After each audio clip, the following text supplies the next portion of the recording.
Well, hello and welcome to our next episode in 1 Corinthians. Today we're looking at worship and the lockdown haircut. It's episode 22 and we're looking at 1 Corinthians chapter 11 verse 2 to 16. I suppose for many of us the lockdown haircut has been a necessity, or maybe some of us are desperate to go and get a haircut. But for the Corinthian culture, here in 1 Corinthians 11, it would have been something of an honour and shame sort of thing in worship. So maybe we need to think about getting our hair cut or having longer hair when we're looking at joining in with our churches in worship, or maybe not. This passage, though, has been quite contentious through the histories of our nation, but also ever since there have been Christians. You know, does Paul value women or doesn't he? What's the haircut all about? Do we have to have long hair, short hair, bald hair, no hair, whatever? But it's been contentious. Youth culture in this passage seem to sort of clash. It also talks about headship, and that's a really uncomfortable thing to talk about in our culture at the moment in 2020. But also it verges on the topics of women in leadership and exercising the gifts of the Spirit because of what we are and aren't wearing. But what we can assume from this, and let me read it before we carry on, but we can assume that Paul is hearing or answering a letter that the Corinthians wrote to him. But let me read it before we continue. 1 Corinthians 11, 2 to 16. I praise you for remembering me in everything, and for holding to the traditions just as I passed them on to you. But I want you to realize that the head of every man is Christ, and the head of every woman is man, and the head of Christ is God. Every man who prays or prophesies with his head covered dishonors his head, but every woman who prays or prophesies with her head uncovered dishonors her head. It is the same for having her head shaved. For if a woman does not cover her head, she might as well have her hair cut off.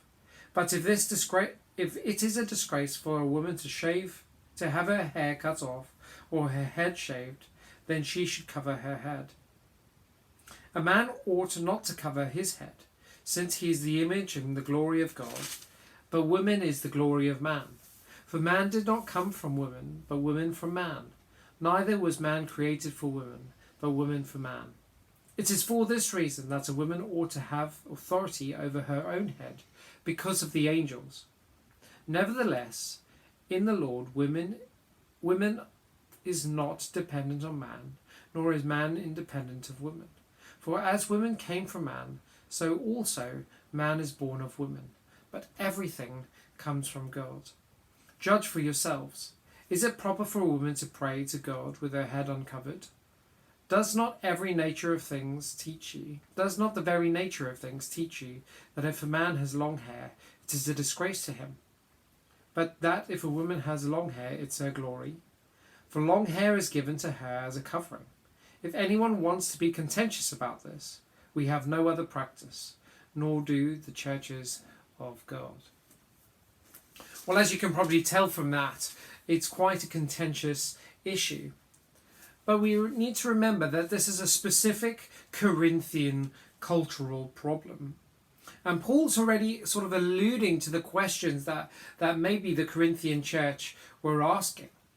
Maybe the question sounded something like this. Well, what should we do in worship? Should we cover our heads or shouldn't we? Should we stick to the Jewish practices or should we adopt the practices of the Corinthian culture into our church? But Paul here, just at the beginning, says that in everything they remember him and hold on to the traditions that he passed on to them. As a pastor of churches, it's great to know that people are hanging on to the things that have been taught to them, the things that are important to them. But here, Paul has something interesting to say. He says, but as I want you to realize that the head of every man is Christ, and the head of every woman is man. This is something that, as we read this in 2020, it sort of stands out as something quite shocking. But there is hierarchy in the kingdom. The head of every person, all humanity, is Christ. And Paul here is saying that the head of man is Christ. There's no denying that. The head of woman is man, he goes on to say. And that sort of really jars with our culture. And most of us would say that, well, women are completely in charge of their own things, which is right.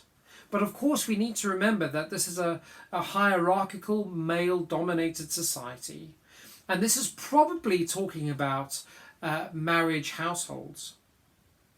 And so there seems to be this needing to be deferring to one another. We know from all the rest of the series through Corinthians that Paul is talking to couples and households and what should and shouldn't be done in that. And there may be no difference here. But the head of Christ is God, he goes on to say. Even in the Trinity, even in the Godhead, there's a hierarchy of God the Father being head over Christ. And so, maybe for us as we read this, that's something culturally specific to the Corinthians. But what we can draw out is that the head over all of us is Christ, and the head of Christ is God. There's no need to get our heckles raised over that. We need to remember we have to read the scriptures to say, what does it mean to them back when it was written? And what does it mean to us now? We need to contextualize it appropriately. And of course, Paul here doesn't have an axe to grind against women. Because remember in Galatians 3, he says there's neither Jew nor Gentile nor slave nor free nor male nor female. They can all come to Christ and we are all in Christ. So what's he going on then about? What is he trying to convey? He's trying to convey a couple of things here, and it's about worship. He's trying to keep order in worship. So what is it? Well, then, Corinthian culture, we need to look, well, what does long hair on a man mean? And it's probably something to do with, in the words of Jerome Murphy O'Connor, who was a biblical author back in the 80s, was probably associated to homosexuality in Corinth. But of course, in Corinth, it's this highly sexualized culture.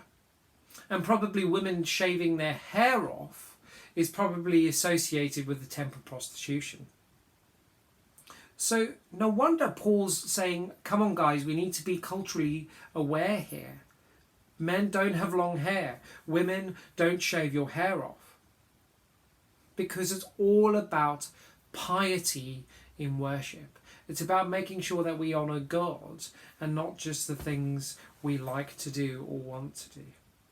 But it's all about how they worship.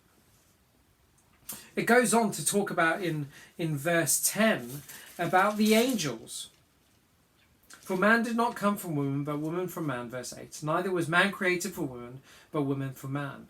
It is for this reason that a woman ought to have authority over her own head, because of the angels.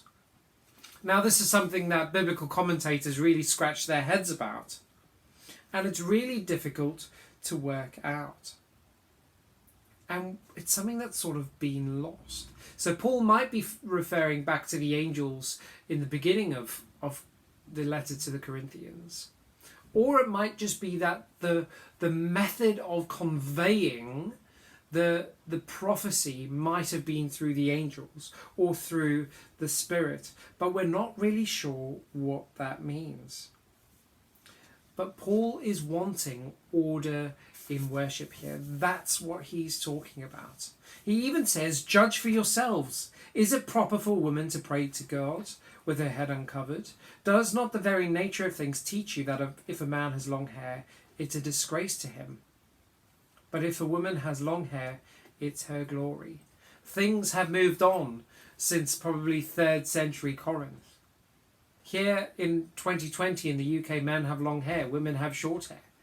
We've contextualized things. We're no longer that bothered about it because we're saying it's okay. We get to judge this for ourselves. We don't have to stick to a 3rd century Corinthian practice here. We get to judge it for ourselves under the scriptures.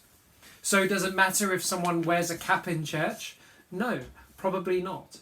Does it matter if a bloke has long hair? No, I don't think it really does. Does it matter if women have shaved heads or short hair? No, I don't think so. But what we can look at is, what does it look like for our worship? Is it orderly? Is it gracious? Is it giving honour to God, the head, Jesus, the head of all of humanity? Because that's what it's about. He doesn't want to be contentious, but it's about practicing good practice here. It's about honouring God and honouring the people around us. Well, I hope that's brought some clarity to a very difficult passage. We're going to be chatting on Zoom again on a Thursday evening. Do drop us an email at info@telfordminster.org.uk to get that link for Zoom. Do join us. We're going to do one of these a week. As lockdown lifts, it means that people are getting back to normality little by little. And so we're only going to do one of these a week going forward, just to make sure that we give enough time to the scriptures. I hope you enjoy it and join us again soon.